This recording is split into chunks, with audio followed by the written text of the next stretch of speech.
Sementara itu pemirsa, seorang kepala desa dan bendahara desa di Nganjuk dilaporkan oleh LSM ke Kejaksaan Negeri Nganjuk karena diduga melakukan tindak pidana korupsi dana desa senilai 700 juta rupiah. Modusnya dana itu dipindahkan dari rekening desa ke rekening bendahara desa tanpa adanya kejelasan program.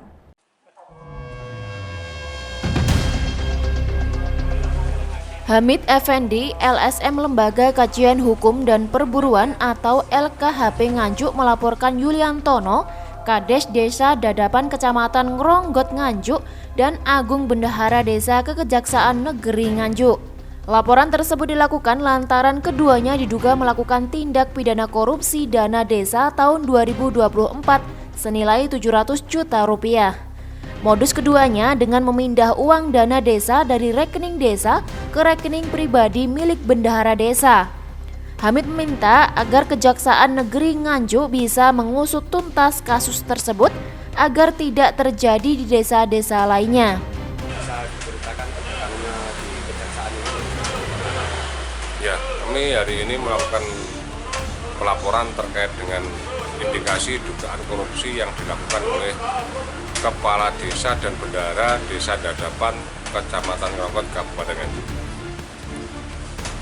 Masalahnya Korupsi. Ya. yang korupsi biayanya apa?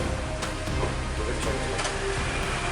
Banyak, di situ banyak. Kita banyak temuan dan banyak informasi yang masuk terkait dengan dana desa yang tidak sesuai standar operasional prosedur untuk penyerapan dan penyalurannya.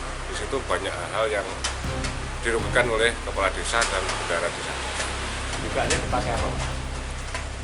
Itu kita masih investigasi. Yang jelas itu mengalir ke rekening pribadi mereka berdua.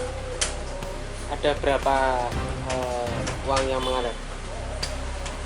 Sekitar 700 juta dikembalikan baru 181 juta. Itu anggaran tahun berapa ini? 2024 dan 2025. Sementara Bupati Nganjuk membenarkan adanya laporan terkait dugaan korupsi di desa Dadapan tersebut. Pihaknya juga telah meminta agar inspektorat bisa melakukan audit. Yang ada di Kecamatan Ngronggot sendiri seperti apa Pak, untuk yang di desa-desa sendiri?